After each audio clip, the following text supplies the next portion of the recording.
Akenya arĩa maikaraga gĩtarũ-inĩ kĩa Maryland bũrũri-inĩ wa Amerika meyumĩrĩtie kwa ūingī kwamūkīra mũnini wa President William Ruto na mbatũni ĩrĩa mumagarĩte icera-inĩ rĩake rĩa thikũ 10 mabũrũri-inĩ ma Amerika na Ngeretha.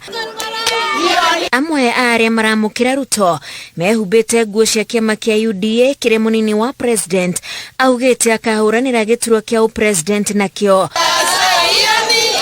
Thutha ũcio Ruto, mũtumia wake na kĩhĩri kĩa andũ arĩa mamumagarĩtie makaingĩra kanitha-inĩ wa Calvary kũrĩa Akenya amwe moete mweke ũyũ na kwĩitũrũra atĩ gũtirĩ thirikari ya matambũra thengia wa kĩgĩna kĩrĩa matũmaga o mwaka gũkũ mũciĩ na gũcangĩra igoti rĩa gũkũria bũrũri.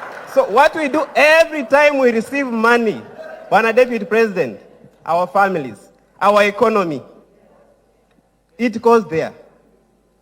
And it is so sad that nothing happens. The government doesn't notice that. And that's why we are here to tell you that, Bwana Deputy President, our voices must be heard this time. Gũkĩrĩ magatũgĩria gĩtugĩ kĩa mũnini wa President kĩrĩa arekĩrĩra mũno gĩa kwambatĩria ũkũria wa bũrũri umĩte gĩkĩro gĩa thĩ. We are the mamambogas. We are the ones. The reason why, Bwana Deputy President, I tell you we are hustlers. Some people here, they have 3 jobs.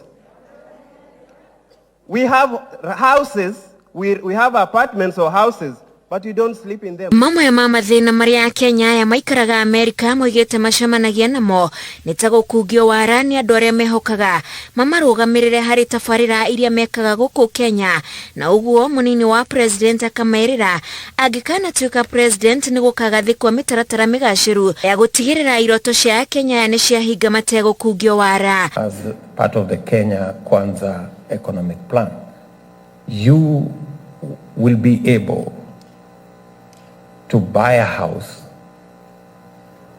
without the vagaries of your relatives or friends taking advantage of you, in a much more predictable, in a much more organized, and in a way that is also cheaper for you, because you don't have to supervise it this way or that.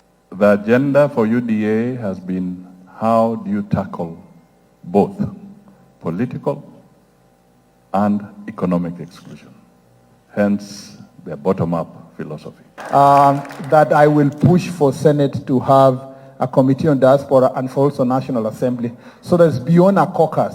It is funded by the Parliament to focus on issues of diaspora and report to Parliament continuously to ensure that government has put in place the bills, but also oversighted every ministry that comes to answer on questions of diaspora. Gĩthurano gĩũkĩte nĩkĩo gĩgakorwo kĩrĩ kĩa mbere ya Akenya arĩa maikaraga Amerika gũgathurana, na hĩndĩ ĩno mũnini wa President akĩrĩra Akenya acio matikagĩe na wagagu nĩ ũndũ wa gĩthurano tondũ gĩgakorwo kĩrĩ kĩama na waragania. We will have peaceful elections if our friends commit that they will accept the results and the outcome of the elections and accept the will of the people of Kenya to prevail. Ngĩribotera Inooro TV, njĩtagwo Wanjikũ wa Kĩmani.